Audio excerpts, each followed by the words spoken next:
بسم اللہ الرحمن الرحیم الحمدللہ رب العالمین والصلاة والسلام علی سید الانبیاء والمرسلین۔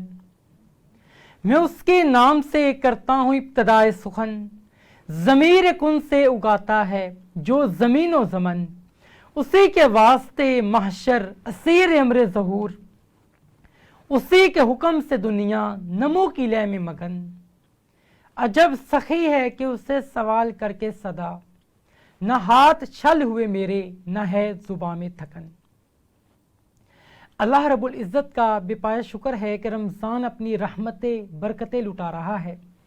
رمضان ہم سے جدا ہونے کو ہے، کچھ ہی ایام کے بعد یہ جو ایام ہیں مقدس ایام یہ ہم سے لوٹ جائیں گے، اور آج جو دن ہے 25واں روزہ ہے، اور آج کا روزہ اس لیے بھی بہت اہمیت کا حامل ہے کہ گزشتہ شب ہم نے شب تاک رات جو ہے وہ گزاری ہے، وہ لیلۃ القدر کی رات بھی ہو سکتی ہے، اور لیلۃ القدر کے فضائل کے حوالے سے قرآن مجید فرقان حمید میں اور احادیث کے اندر بہت سے فضائل اس کے موجود ہیں۔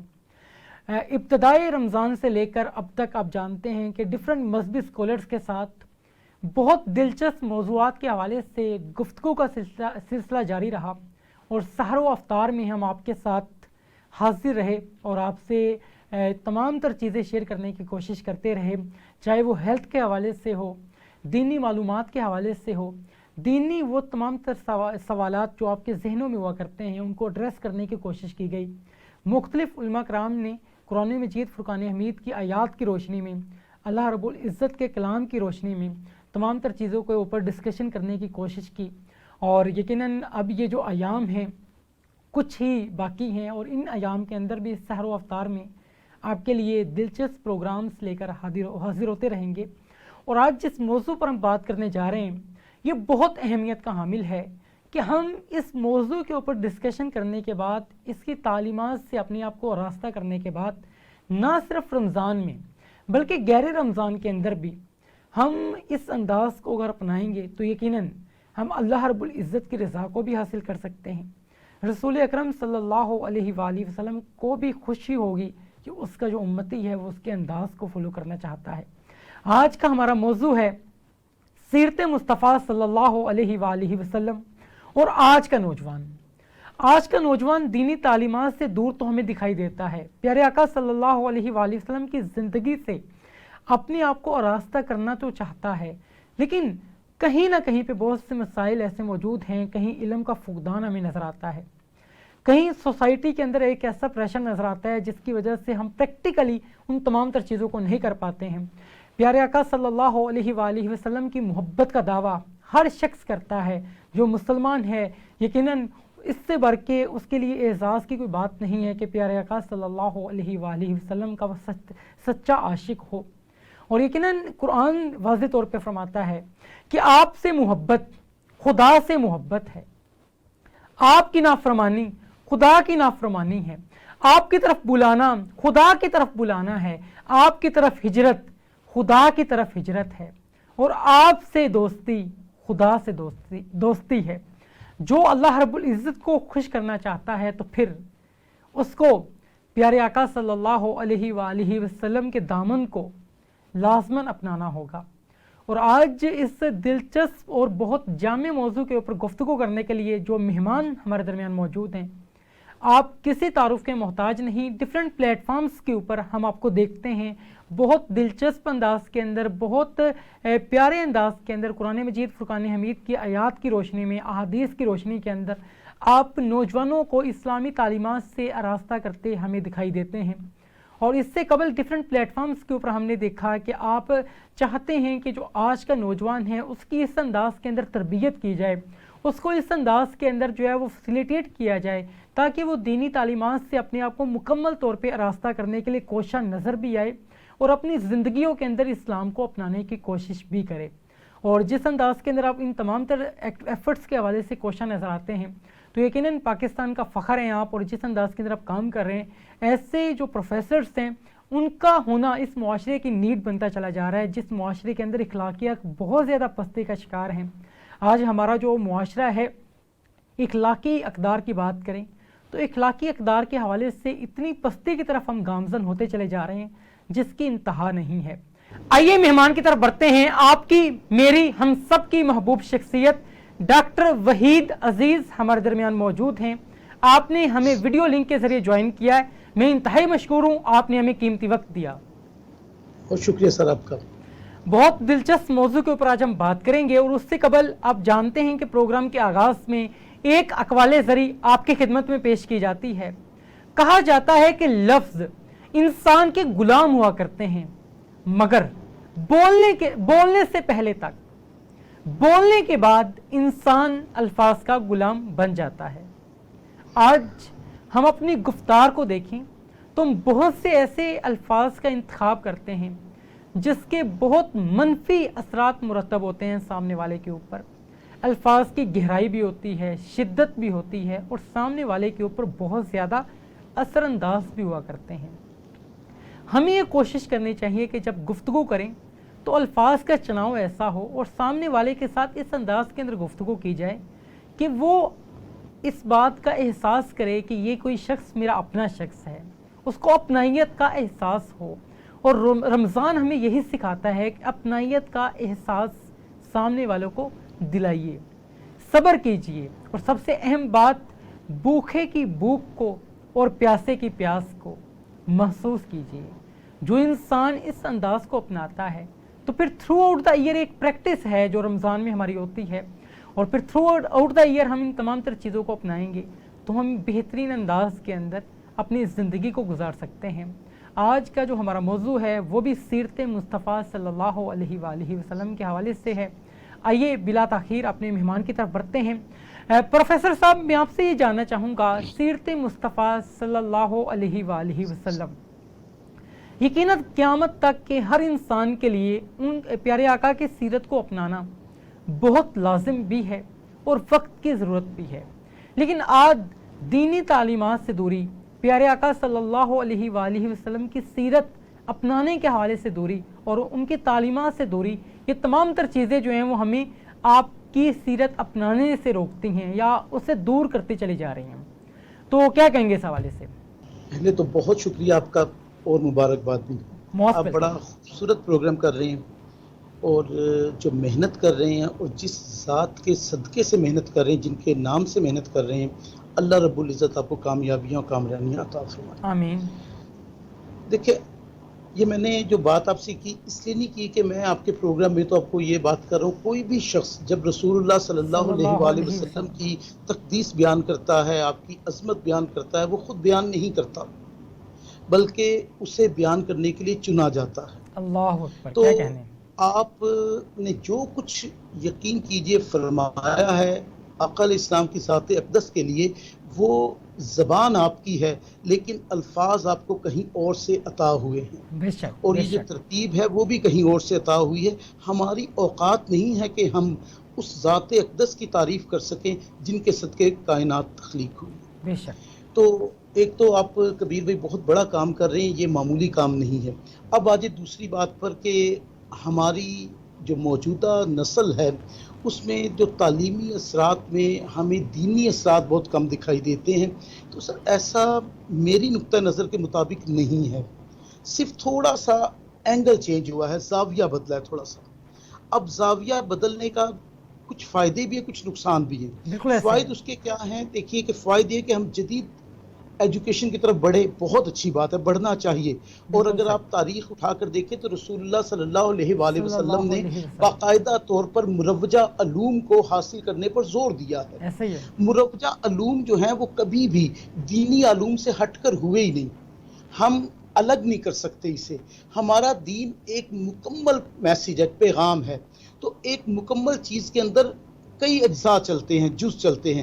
ہماری جو یہ تعلیم چل رہی ہے یہ اسی دینی تعلیم کا جز ہے، یہ کل نہیں ہے۔ کل اصل میں ہماری دینی تعلیم ہے۔ اب دینی تعلیم کے اندر ہی رہ کر ہم یہ حاصل کر رہے ہیں۔ فرق یہ ہے کہ کچھ جگہ پر ایسا ہوا ہے، کچھ لوگوں کی غفلت کہہ لیں یا کچھ لوگوں کی وہ کہتے ہیں زمانہ سازی میں زیادہ الجھ جاتے ہیں، تو وہ اسے ماننے سے انکاری ہیں، تسلیم کرنے سے انکاری۔ انہیں لگتا ہے یہ ماننے سے ہم پیچھے چلے جائیں گے یا دقیانوسی ہو جائیں گے یا ہم پرانے خیالات کے ہو جائیں گے۔ نہیں سر، دین پرانا ہوتا ہی نہیں،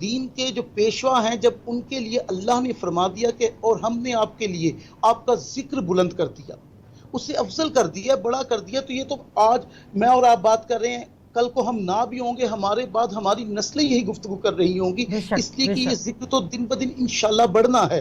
اور رہ گئی ہماری تعلیم میں، سر میں ایک بات کو بڑی ذمہ داری سے کہتا ہوں، ہمارا نوجوان سیکھنا چاہتا ہے، ہمارا نوجوان دین سے محبت کرتا ہے، بے شک ہمارا نوجوان رسول اللہ صلی اللہ علیہ وسلم سے محبت کرتا ہے۔ آپ رسول اللہ صلی اللہ علیہ وسلم کا ذکر کر رہے ہیں، لوگ آپ سے محبت کر رہے ہیں۔ اصل میں صرف فرق کتنا ہے کہ کچھ چیزوں میں ہم اس قدر زیادہ بکھر گئے ہیں، منتشر ہو گئے ہیں، سوچیں ہماری انتشار کا شکار ہو گئی ہیں۔ اب وہ کیوں ہوئی ہیں وہ مجھے بھی سوچنا ہے اور آپ کو بھی سوچنا ہے بے شک کہ ہم نے وہ میسج کنوے اس طرح نہیں کیا جو میری اور آپ کی ذمہ داری تھی۔ بالکل صحیح یہ ایک فرمایا۔ بڑی حقیقت، اسے ایڈمٹ کرنا پڑے گا، لیکن ہم کہیں بھی دور نہیں ہوئے، میں معذرت سے بات کر رہا ہوں، دور نہیں ہوئے۔ صرف یہ کہہ لیجئے کہ تھوڑی سی دھندلاہٹ ہماری آنکھوں کے سامنے آ گئی جو ہم ہٹانا نہیں چاہ رہے، یا ہمیں ہیزیٹیشن ہے، یا پھر ہم خوف میں مبتلا ہیں، پتہ نہیں اس موضوع پر بات کریں گے تو لوگ ہمیں کیا کہیں گے، ہم اس موضوع کے قابل بھی ہیں یا نہیں ہیں، جبکہ میرے آقا علیہ السلام کا ذکر کرنے کے لیے قابلیت سے زیادہ شعور اور اس کے بعد اس عقیدت اور محبت کی ضرورت ہے جو فطری طور پر ہمارے اذہان و قلوب میں موجود ہے۔ بہت پیاری اور بہت مدلل بات کی آپ نے، اور آپ کی گفتگو ہی سے ایک بات میرے ذہن میں آتی ہے کہ آپ نے بات کی کہ آج کا جو نوجوان ہے یا آج کا جو انڈیویجول ہے وہ اسلامی تعلیمات سے خود کو آراستہ کرنا چاہتا ہے۔ آج جدید دور ہے اور جدید دور کے جدید تقاضے ہیں۔ جدید تقاضوں کے مطابق جب تمام تر نالج کو پینیٹریٹ کیا جائے گا تو تمام تر جو نتائج ہیں وہ بہت زیادہ کروشیل ہو سکتے ہیں، اور یہ وقت کی ضرورت بھی ہے۔ علامہ صاحب، میں آپ سے یہ جاننا چاہوں گا کہ ہم ڈیلی روٹین کی ایکٹیویٹیز دیکھیں، جیسے ہم نے دیکھا کہ رمضان کے ایام ہیں اور بہت بابرکت یہ ایام ہیں، شب قدر کی جو ہے وہ بہت زیادہ فضیلت ہے، اس کو پانے کے لیے بہت سے نوجوان کوشاں نظر آتے ہیں ہمیں اعتکاف کی صورت میں، اور بہت سے نوجوان کوشاں نظر آتے ہیں کہ وہ ان راتوں کے اندر عبادات میں مشغول نظر آتے ہیں۔ اور اگر ہم تھرو رمضان کی بات کریں تو رمضان کے آغاز ہی سے مساجد کے اندر رش جو ہے وہ بہت زیادہ ہمیں دکھائی دیا، اور ایک خوشی ہوتی ہے، دلی طور پہ خوشی ہوتی ہے کہ آج کا جو مسلمان ہے وہ دوبارہ سے جو ہے وہ اللہ تبارک و تعالیٰ کی بارگاہ میں آتا ہے اور اپنے گناہوں کی مغفرت جو ہے وہ چاہتا ہے اور اللہ تبارک و تعالیٰ کی خوشنودی کو حاصل کرنا چاہتا ہے۔ تو یقیناً یہ اسلام سے محبت ہے، اور یہ ہم ایک ایسے معاشرے کے اندر جو ہے وہ رہتے ہیں جس معاشرے کے اندر آج بھی اسلامی اقدار کی بہت زیادہ اہمیت ہے، اور اسلامی اقدار کو اپنانا ہر انسان چاہتا بھی ہے۔ میں یہ دیکھتا ہوں کہ ہم ڈیلی بیسس کے اوپر وہ تمام ایکٹیویٹیز پرفارم کر رہے ہوتے ہیں، جیسے مثال کے طور پہ ہم نے کپڑے بھی پہننے ہوتے ہیں، کھانا بھی کھانا ہوتا ہے، سونا بھی ہوتا ہے، چلنا بھی ہوتا ہے، اور اسی انداز کے اندر بہت سے معاملات ہیں جو ہم نے اپنے سامنے والے کے ساتھ کرنے ہوتے ہیں۔ تو احادیث کی روشنی کے اندر پیارے آقا کے انداز کیا ہوا کرتے تھے ان تمام تر چیزوں کو کرنے کے حوالے سے، اگر وہ آپ گائیڈ کر سکیں، کیونکہ ہم تمام تر چیزیں وہ کرتے تو ہیں، آپ جیسے میں آپ سے گفتگو فرما رہا ہوں اور آپ جس انداز کے اندر بہت پیارے انداز میں اور بہت دلچسپ انداز کے اندر گفتگو کرتے ہیں، گفتگو ہر انسان کرتا ہے، اب گفتگو کے اندر ہمارا انداز کیا ہو، ہم کسی کے ساتھ کوئی معاملہ طے کرتے ہیں تو اس کے اندر ہمارا انداز کیا ہو، ہم کسی کے ساتھ کوئی بلائی کرتے ہیں تو بلائی کرنے کا انداز کیا ہو، تو یہ تمام تر ایکٹیویٹیز ہم تا قیامت کرتے چلے جائیں گے، کیونکہ ایک انڈیویجول، ایک انسان کی یہ تمام تر نیڈز ہیں، ضروریات ہیں، بنیادی ضروریات ہیں۔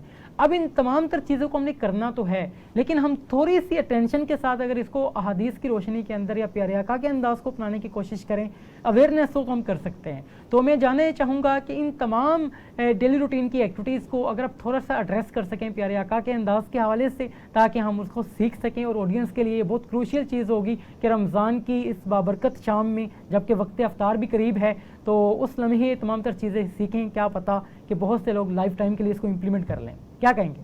سر، تو آپ نے بڑا اچھا سوال کیا، اور دوسری بات میں اس بات کو وضاحت کرنے سے ایک چھوٹی سی بات کو ایڈ کر دوں اس کے اندر۔ جی جی بالکل، ماں کی گود پہلی درسگاہ ہے سر، بے شک، یہ فرمان خاتم النبیین صلی اللہ علیہ وآلہ وسلم صلی کا اللہ ہے۔ علیہ وسلم۔ ماں کی گود جو ہے وہ پہلی درسگاہ ہے، اور جب یہ بات ہمارے پیغمبر کی زبان اقدس سے آ گئی تو اس کا مطلب یہ حرف آخر ہو گئی۔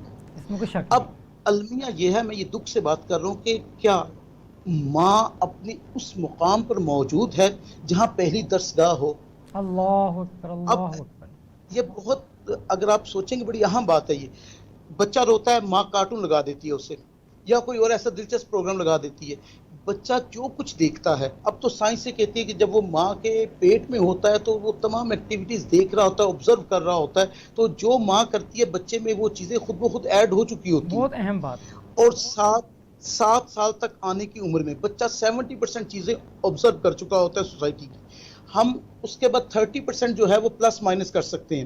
اس کا مطلب جو گھر کا انوائرمنٹ ہے، ماں کی گود ہے، وہ بہت امپورٹنٹ رول پلے کرتی ہے اس میں۔ لیکن یہاں مسئلہ یہ ہے کہ اب ہم بہت زیادہ یعنی کہہ لیں ماڈرن ہونے کے چکر میں یا اپنے آپ کو جدید ماں باپ ظاہر کرنے کے چکر میں بچے کو ہر چیز سکھا رہے ہیں، لیکن اس کو اس طرف راغب نہیں کرنا چاہ رہے جس طرف ہمیں راغب کرنا ضروری بھی بے ہے، شک۔ لازمی بھی ہے اور ہمارے فرائض میں بھی شامل ہے۔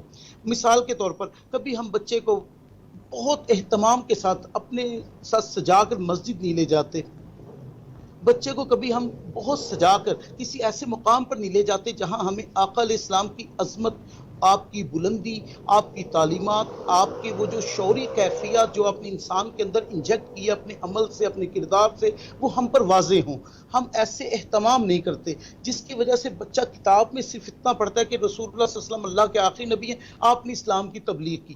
اب اس کے ذہن میں جو دائرہ بن رہا ہے نا وہ ایک مبلغ کا بن رہا ہے۔ یہ آپ صلی اللہ علیہ وسلم کی ذات اقدس کو محدود کرنے کی ناکام کوشش ہے۔ بے شک۔ آپ محدود نہیں ہیں، آپ لا محدود ہیں، رحمت العالمین ہیں، جیسے رب العالمین۔ جہاں جہاں اللہ کا کمال ربوبیت، وہاں وہاں رسول اللہ صلی اللہ علیہ وسلم کا جمال رحمت ہے۔ بے اب شک۔ آپ صلی اللہ علیہ وسلم جو لباس پہنتے تھے، جس انداز سے پہنتے تھے، لباس کا نیا ہونا شرط نہیں ہے، اس کا طاہر ہونا شرط ہے، اس کا پاک ہونا شرط ہے، اس کا صاف ہونا شرط ہے، تاکہ دوسرے کراہت محسوس نہ کریں آپ سے۔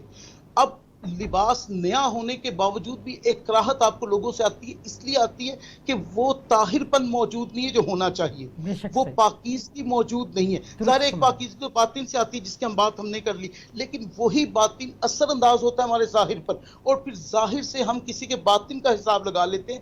اب جو نوجوان ہے نا، اس کو ان باتوں کا علم نہیں ہے، میں اسے بلیم نہیں کر رہا، اس کو تو علم ہی نہیں ہے۔ ہم نے اسے بہت کچھ سکھایا ہے، لڑائی جھگڑے سکھائے ہیں ہم نے دوسرے کو برا بھلا کہنا سکھایا ہے، ہم نے کفر کے فتوے دینے سکھائے ہیں، لیکن اسے آقا علیہ السلام کی وہ تعلیمات نہیں بہت سکھائی جس میں پیاری یہاں محبت بات کی اور آپ نے کہ پیارے آقا صلی اللہ علیہ وآلہ وسلم کی تعلیمات صلی سے اللہ علیہ اس کو آراستہ کیا جائے گا تو پھر اس سے عمل کا تقاضا کرنا جو ہے وہ بے یقیناً شک ایک ویلڈ انداز ہو سکتا ہے۔ جب تک اویئرنیس نہیں ہے تب تک ہم اس کے اوپر کوئی بلیم نہیں کر سکتے، بے اور شک اسی انداز کے ایسے اندر گفتگو کا سلسلہ جاری رہے گا۔ ایک وقت ہوا ہے بریک کا، بڑھتے ہیں ایک بریک کی جانب اور ملتے ہیں ایک چھوٹا۔ جی ناظرین، ایک بار پھر سے آپ کو خوش آمدید کہیں گے۔ پروگرام کا سلسلہ اسی انداز میں جاری ہے۔ بہت پیاری بات کی آپ نے کہ آج باطنی امراض نے اس انداز کے اندر ہمیں گھیر رکھا ہے کہ ہمیں پرواہ تک نہیں ہے کہ ہم ان سے کیسے بچ سکتے ہیں، اور آپ جانتے ہیں کہ ایک قرآنی قصہ آپ کی خدمت میں پیش کیا جاتا ہے۔ اس روئے زمین پر پہلا قاتل قابیل اور پہلا مقتول حابیل ہے۔ قابیل و حابیل حضرت آدم علیہ السلام کے فرزند ہیں۔ حضرت حوا رضی اللہ تعالیٰ عنہ کے ہر حمل میں ایک لڑکا اور ایک لڑکی پیدا ہوتے۔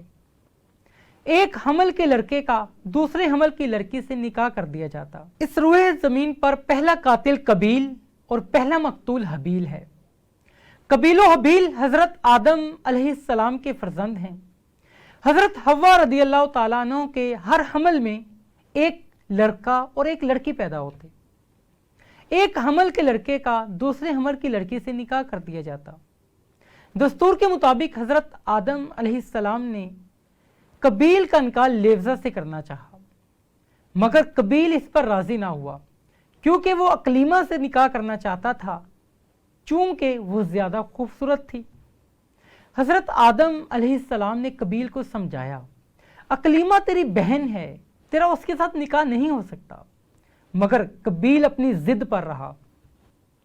حضرت آدم علیہ السلام نے دونوں کو حکم دیا، تم دونوں اللہ کی بارگاہ میں قربانی پیش کرو، جس کی قربانی مقبول ہوگی وہی اقلیمہ کا حقدار ہوگا۔ دونوں کی جانب سے قربانی پیش کی گئی۔ حابیل کی قربانی قبول ہوئی اور قابیل کی قربانی مقبول نہ ہو سکی۔ اس انداز میں قابیل حسد میں آ گیا، حسد کی آگ میں جلنے لگا اور اس نے حابیل کو قتل کر دیا۔ اس روئے زمین پر ہونے والا یہ پہلا قتل تھا، اور اس قتل کی وجوہات کے اوپر بات کریں، ایک حسد اور دوسرا عورت کا فتنہ۔ آج ہمارے معاشرے کے اندر عورت کا فتنہ کتنا زیادہ پھیلتا چلا جا رہا ہے، ہر نوجوان اس فتنے کا شکار ہوتا چلا جا رہا ہے۔ جو کو ایجوکیشن کا ایک انداز اپنایا گیا ہمارے معاشرے کے اندر، ہر انسان نہ چاہتے ہوئے بھی تعلیم کے لیے جب نکلتا ہے تو وہاں پر اس کو ایک بہت بڑا ایک امتحان یہ بھی سامنے آتا ہے کہ وہ عورت کے فتنے سے بچ سکے، لیکن بہت سے لوگ اپنی جوانیاں اس حوالے سے خراب کر دیتے ہیں، اور پھر یہی وجوہات ہیں کہ آج جو معاشرہ ہے وہ اخلاقی پستی کا شکار ہے۔ دعا ہے کہ اللہ تعالیٰ ان تمام تر چیزوں سے ہمیں بچنے کی توفیق عطا فرمائے۔ علامہ صاحب کی طرف بڑھتے ہیں۔ علامہ صاحب، میں آپ سے یہی جاننا چاہوں گا کہ پیارے آقا صلی اللہ علیہ وآلہ وسلم کی زندگی کے اندر ان کا کیا انداز ہوا کرتا تھا، جو ڈیلی روٹین ہماری ایکٹیویٹیز ہیں اس حوالے سے آپ اگر وہ اپنے بڑے پیارے اور دلچسپ انداز کے اندر ان تمام تر چیزوں کو ایڈریس کر سکیں تو یقیناً نوجوان ان تمام تر چیزوں کو سیکھ کر اپنانے کی کوشش میں ہمیں نظر آئیں گے۔ کیا کہیں گے؟ سر، آپ نے ایک بات بڑی خوبصورت کی کہ ہم جس معاشرے بے راہ روی میں ہیں، تو آپ صلی اللہ علیہ وسلم تو پیکر حیا ہیں، پیکر حیا ہیں کہ آپ نے تقدس سکھایا ہے، آپ نے ہمیں سکھایا ہے کہ معاشرے کی تقدیس کیا ہے، بالکل ایسا ہی۔ آپ کے ہمسائے کی دیوار کا احترام کیسے کرنا ہے، آپ نے اس کے دروازے کی حفاظت کیسے کرنی ہے، آپ بہت اہم نے بات۔ اس کے گھر کے جو مکین ہے اس کو اپنے گھر کے افراد کی طرح کس طرح تصور کرنا ہے۔ یہ صرف زبانی کلامی نہیں تھا بلکہ عملی طور پر آپ صلی اللہ علیہ وآلہ وسلم نے کر کے دکھایا۔ آپ صلی اللہ علیہ وسلم نے منع فرمایا کہ اپنی دیواروں کو اتنا بلند مت کرو کہ ہمسایوں کی طرف جانے والی ہوا رک جائے، اس لیے کہ تم اللہ کی نعمتوں سے کسی کو محروم کرنے کا حق نہیں رکھتے۔ بہت اہم اسی طرح جب گھر میں کوئی قیمتی چیز بنتی، قیمتی سے مراد ویسے سبھی نعمتیں قیمتی ہیں، میری مراد ہے کہ موسم کے اعتبار سے اچھی چیز بنتی تو آپ کو علم ہوتا تھا کہ آپ کے محلے میں کون ایسا ہے جو ان نعمتوں کو براہ راست حاصل نہیں کر سکتا، تو آپ اس کے گھر باقاعدہ طور پر وہ بھیجتے تھے اور اس نیت سے بھیجتے تھے کہ وہ قبول کر لے تو اللہ مجھ سے راضی ہو جائے۔ اللہ اکبر۔ اب ہمارے ہاں جو صورتحال ہے، آپ دیکھیں ایک گھر میں اللہ نہ کرے فوتگی ہوتی ہے، دوسرے گھر میں شادی بیاہ ہو رہا ہوتا ہے، اور شادی بیاہ کرنے والے یہ بھی لحاظ نہیں کرتے کہ جہاں موت ہوئی ہے کم سے کم ہم ان کے شریک غم ہی ہو جائیں۔ جب اس حد تک بے حسی آ جاتی ہے نا تو پھر سمجھیں آقا علیہ السلام کی تعلیمات بہت حد تک کم ہو رہی ہیں یا دوری ان میں ہو گئی ہے کہ ہم نے ایمان کیا ہے۔ سر میں یہاں ایک سادہ بات کرتا ہوں، ایمان کیا ہے؟ ایمان احساس ہے سر، جس چیز کو سوچیں آپ اور پھر سوچ کر آپ محسوس کریں، محسوس کر کے اسے اپنی ذات پر اس طرح امپلیمنٹ کریں کہ آپ دوسرے کے لیے برا نہ سوچ سکیں، آپ دوسرے کو دیکھیں تو محبت سے دیکھیں۔ محبت کا نیا مزاج ہمیں کہاں سے ملا؟ رسول اللہ صلی اللہ علیہ وسلم سے۔ جب آپ مکہ میں داخل ہوئے ایک جملے میں پورا دین سمٹ گیا۔ آپ مکہ میں داخل ہوئے، اونٹی کی پشت سے نیچے اتر آئے، رکاب ہاتھ میں پکڑ دی، شہر کے وسط میں آ کر کہا اے لوگو میری تم سے کوئی ذاتی دشمنی نہیں۔ اس سے ایک جملے نے ساری بات ہی ختم کر دی۔ حالانکہ وہ شہر تھا جہاں پر یعنی اونٹی کی اوجری پھینکی گئی، جہاں گرم ریت بچھائی گئی، جہاں کانٹے بکھیرے گئے، جہاں الٹے ناموں سے نعوذ باللہ آپ کو پکارا گیا، جہاں آپ کو ہر طرح سے تنگ کیا گیا، آپ کو اذیتیں پہنچائی گئی، آپ کو محصور کر دیا گیا شعب ابی طالب میں، اس کے باوجود بھی آپ نے کہا لوگوں میری تم سے ذاتی دشمنی نہیں۔ یہ لیسن تھا میرے لیے اور آپ کے لیے کہ آپ جو کچھ کریں گے وہ رضائے الہیہ کے لیے کریں گے، آپ جو کچھ کریں گے دین کی بلندی کے لیے برتری کے لیے کریں گے، ذاتی مفادات کے لیے نہیں کریں گے۔ اب ہمارا المیہ یہ ہے کہ ہم جب بے حس ہوئے تو ایمان کی رمق ہم میں یعنی روشنی کم ہوتی چلی گئی۔ جب روشنی کم ہوئی ہمارے اندر کی جو تاریکی تھی وہ ہمارے وجود پر، ہماری سوچ پر ہمارے آگے، اور ہم نے ہر چیز کو اندھیرے میں دیکھا ہے۔ ہمیں اللہ نے بینائی عطا کی، اللہ بصیر ہے تو اس نے ہمیں بصارت عطا کر دی، لیکن ہم نے وہ بصارت حاصل کرنے کے باوجود بھی اس تاریکی کو فوقیت دی جو ہمارے اندر خود ہم نے پال لی، اور نتیجہ یہ ہوا ہمیں ہر چہرہ تاریک نظر آ رہا ہے، ہر چیز بری نظر آ رہی ہے، جبکہ ہر چیز بری نہیں ہے۔ ہمیں اپنے آپ کو اندر سے بدلنے کی ضرورت تھی، احساس پیدا کرنے کی ضرورت تھی۔ رسول اللہ صلی اللہ علیہ وسلم کے وہ روزمرہ جن میں محبت برداشت کے دامن سے نکلتی ہے۔ ایک انگلش رائٹر نے کہا تھا if you want to develop your nation. You should develop the tolerance like Prophet شک محمد صلی اللہ علیہ وآلہ وسلم کہ سبحان اللہ آپ کو اگر برداشت بڑھانی ہے تو پیغمبر صلی اللہ علیہ وسلم جیسی بڑھائیے تاکہ آپ کا معاشرہ ترقی کرے. اب اگر غیر لوگ بھی مانتے ہیں کہ آپ برداشت کے پیکر تھے اور وہی محبت اصل میں بے لوث ہے جو برداشت کے دامن سے نکلے. جو محبت برداشت کے دامن سے نہیں نکلتی وہ تو مفادات پر مبنی ہوتی ہے. تو جب مفادات پر مبنی بات ہوگی تو اس وقت یاد رکھیے گا معاشرہ جو ہے وہ صرف فائدے دیکھے گا, جبکہ رشتے فائدوں کی بنیاد پر نہیں تولے جاتے. ہم سب ایک رشتے بنے ہوئے ہیں, میں اور آپ بھی رشتے میں ہیں, اور رشتہ کیا ہے؟ لا الہ الا اللہ. اب یہ اتنا مضبوط رشتہ ہے کہ ہمیں کسی اور رشتے کی ضرورت باقی رہ ہی نہیں جاتی. بہت اس اہم رشتے آپ نے یہاں بنیاد بات پر کی کہ سارے یہ جو رشتے ایک جڑ سکتے ہیں. مضبوط رشتہ ہے, اگر اس کا ہم احساس کریں اور اسی کو اگر ہم مکمل طور پہ اپنا لیں تو بہت سی چیزیں جو ہیں چینج ہو سکتی ہیں. علامہ صاحب, آپ نے بہت اہم انداز کے اندر پیارے آقا صلی اللہ علیہ وآلہ وسلم کی تعلیمات کے حوالے سے بات کی, اور یہ تمام تر چیزیں ہم کہیں نہ کہیں پہ گاہے بے گاہے ایک مسلم معاشرے کے اندر رہتے ہیں, ہم سنتے رہتے ہیں. لیکن آج اگر گراؤنڈ ریئلٹی کی بات کریں, آج کا جو نوجوان ہے اس کی تربیت اس انداز میں کی جا رہی ہے اور اس کے تقاضا اس انداز میں کیا یہ جاتا ہے کہ وہ زیادہ ارننگز کی طرف جو ہے وہ اپنے آپ کو مائل کرتا دکھائی دیتا ہے. اور ہماری آج کامیابی کا جو ایک پیمانہ ہے وہ یہ ہے کہ جو انسان زیادہ پیسے کماتا ہے وہ زیادہ کامیاب ہے, اور یہ پیمانہ سیٹ ہوتے یقیناً ایک وقت لگا, اور آنے والے وقت کے اندر اس پیمانے کو کتنا زیادہ مقبول سمجھا جائے گا اس کا اندازہ یقیناً آپ لگا سکتے ہیں. تو معاشرے کے اندر ایک ایسا انداز جو ہے وہ پینیٹریٹ کیا گیا. اب جب یہ تمام تر چیزیں ہو چکی ہیں اور آج کا جو نوجوان ہے وہ یورپین سے انسپائرڈ بھی نظر آتا ہے اور ان جیسا اپنے آپ کو بنتا بھی دیکھنا چاہتا ہے تاکہ وہ ایک کامیاب ترین شخص جو ہے وہ اپنے آپ کو کہلا سکے. اور یہ جو تمام تر چیزیں ہیں اس نے ہمارے بہت زیادہ نقصان پہنچایا, ہماری اخلاقیات کو, ہمارے معاشرے کے اندر بہت زیادہ پرابلمس نے جنم لیا. تو بہت اہم یہ تمام تر چیزیں ہیں. اور پیارے آقا صلی اللہ علیہ وآلہ وسلم کی زندگی کی اگر ہم بات کریں, آپ کا ایک ایک جو لمحہ ہے, آپ کا ایک ایک لمحہ معجزہ ہے, اور جس انداز کے اندر آپ نے تمام تر چیزوں کو کیا. اور میں اکثر یہ دیکھتا ہوں کہ ہم سیرت کی کتابیں جب پڑھتے ہیں تو یقیناً رونگٹے کھڑے ہو جاتے ہیں کہ پیارے آقا صلی اللہ علیہ وآلہ وسلم کو کیا کیا تکالیف آئیں, اور ان تمام تر تکالیف کے اوپر آپ نے کس انداز کے اندر صبر کیا. نہ صرف صبر کیا بلکہ وہاں پہ پرفارم کر کے دکھایا ہمیں کہ ہم ان طرح کی چیزوں کے اندر جب انگیج ہوں گے تو ہم نے ان طرح کی چیزوں میں انگیج ہونے کے بعد کیسے باہر نکلنا ہے اور کس انداز کے اندر پرفارم کرنا ہے. آج ذرا سے مشکل آتی ہے اور ہم جو ہے وہ بہت زیادہ پریشان دکھائی دیتے ہیں. قرآن مجید فرقان حمید واضح طور پہ فرماتا ہے کہ ہر مشکل کے ساتھ آسانی ہے. آج جب مشکل آتی ہے تو ہم صبر نہیں کرتے ہیں, آج جب مشکل آتی ہے تو ہم اس مشکل کو اپنے اوپر اتنا حاوی کر لیتے ہیں, اوور تھنکنگ کرتے ہیں, اوور تھنکنگ کرتے کرتے وہ تمام تر چیزیں اتنی زیادہ ہم اپنے اوپر حاوی کر لیتے ہیں کہ اس مشکل کو اپنے آپ سے جدا کرنے کے لیے ذرا بھی ہم کوشاں نظر نہیں آتے ہیں. اور اس وجہ سے پھر کیا ہوتا ہے کہ ہم اپنا بہت سا وقت جو ہے وہ اس میں برباد کر دیتے ہیں. مایوسی جو ہے وہ ہمارا دامن جو ہے وہ ہمیشہ کے لیے تھام لیتی ہے اور ہم مایوسی کے ملبے تلے دبے اپنی تمام تر زندگی کو گزار رہے ہوتے ہیں. اور یہ یاد رکھیے گا, بہت پیارا یہ جملہ ہے کہ واصف علی واصف فرمایا کرتے تھے کہ جو امید ہے نا, امید یہ ایک ایسی خوشی کا نام ہے جس کے سہارے غم کے ایام بھی کٹ جایا کرتے ہیں. آج کا معاشرہ جو ہے وہ ہمیں پر امید نظر نہیں آتا. آج کا نوجوان کے اندر امید کی کرن نظر نہیں آتی. جب تک امید انسان کے اندر زندہ رہتی ہے, امید قائم رہتی ہے, تو انسان بڑے اچھے انداز کے اندر, بڑے پیارے انداز کے اندر اپنی زندگی کو گزارتا ہے. اور امید ہی آپ کو موٹیویٹ کرتی ہے, امید ہی آپ کو جو ہے وہ تمام تر چیزوں کے اوپر قائل کرتی ہے. پیارے آقا صلی اللہ علیہ وآلہ وسلم کی جو تعلیمات ہیں وہ کسی ایک طبقے کے لیے نہیں ہیں بلکہ رہتی دنیا کے ہر انسان کے لیے ہے. جو آپ کی تعلیمات سے جتنا استفادہ حاصل کرنا چاہے گا وہ اتنا زیادہ مستفید ہوگا.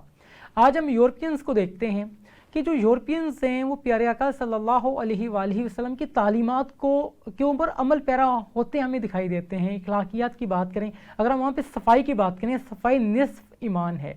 اور یورپینز کو دیکھیں کہ وہ اپنے معاشرے کو کتنا صاف رکھتے ہیں, اور ہم خود کو دیکھیں کہ بینگ اے مسلم, ہم اپنے آپ کو مسلمان تو کہتے ہیں لیکن تعلیمات سے کتنا دور ہیں. آج کہ کیا ہم یہ بات کا دعویٰ کر سکتے ہیں کہ ہم پیارے آقا صلی اللہ علیہ وآلہ وسلم سے محبت کرتے ہیں؟ محبت کا تقاضا یہ ہوا کرتا ہے کہ جو آپ کا محبوب ہے اس کے انداز کو اپنایا جائے. جو آپ کا محبوب ہے اس کی تمام تر چیزوں کو ایز اٹ از جو ہے وہ آپ اپنی زندگیوں کے اندر ایڈ کیا جائے۔ آج ہم دعویٰ کرتے نظر آتے ہیں، نموذج رسالت کا کوئی انسیڈنٹ ہوتا ہے تو ہم اس کے اوپر جو ہے وہ بہت زیادہ غم و غصے کا اظہار بھی کرتے ہیں۔ یقیناً یہ تمام تر چیزیں ہیں، ایمان کا حصہ ہیں، لیکن ہمیں آپ کے اپنی 24 گھنٹے کی زندگی کے اندر آپ کے ہر انداز کو اپنانا ہوگا۔ آج یورپینز کو دیکھتے ہیں ہم، یورپینز نے کیا کیا کہ قرآن مجید فرقان حمید کی آیات سے وہاں سے آپ نے دیکھا کہ ترقی کس انداز میں کرنی ہے۔ ریسرچ جب کرنے کے لیے وہ نکلتے ہیں تو وہ قرآنی آیت کا سہارا لیتے ہیں کہ قرآن اس بارے میں کیا کہتا ہے۔ جب قرآنی آیت وہ تمام تر چیزوں کو دیکھ لیتے ہیں دین پھر اس کے اوپر ورک آؤٹ کرتے ہیں تو وہی نتائج پاتے ہیں جو قرآنی آیت واضح طور پہ ہمیں بتلا رہی ہے۔ اور آج سے 1400 سال قبل پیارے آقا صلی اللہ علیہ وآلہ وسلم نے ہمیں ہر انداز اپنا دیا۔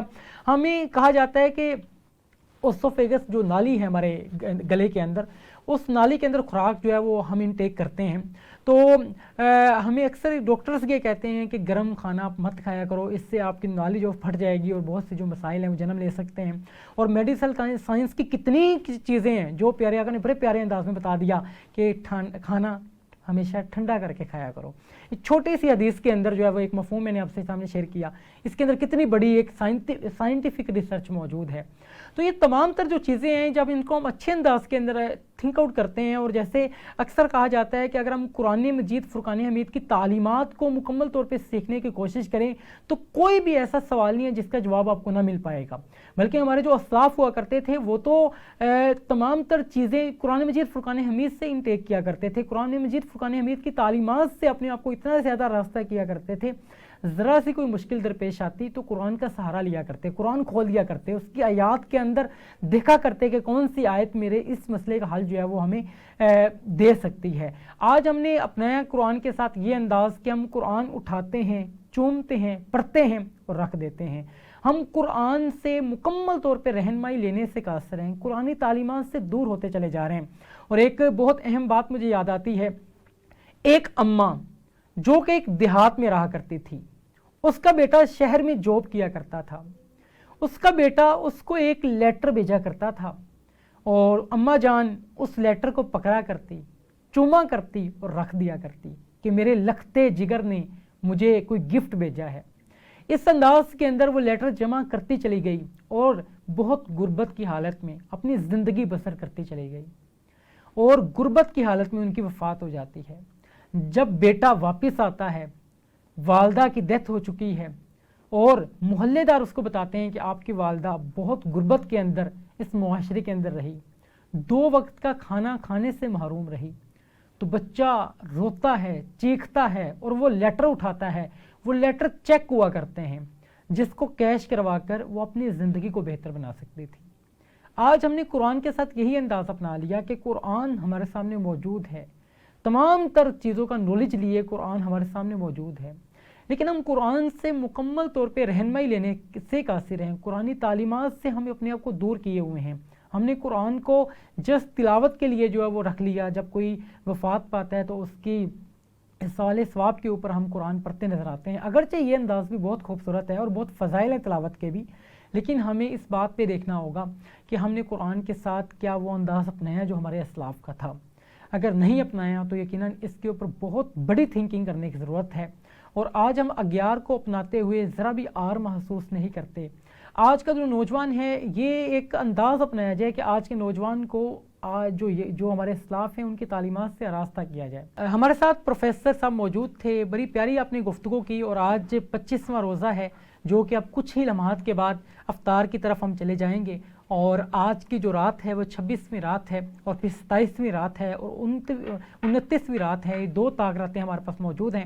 دعا ہے کہ اللہ تعالیٰ ان دونوں راتوں کے اندر ہمیں اچھے انداز کے اندر عبادات کے اندر مشغول رہنے کی توفیق عطا فرمائے۔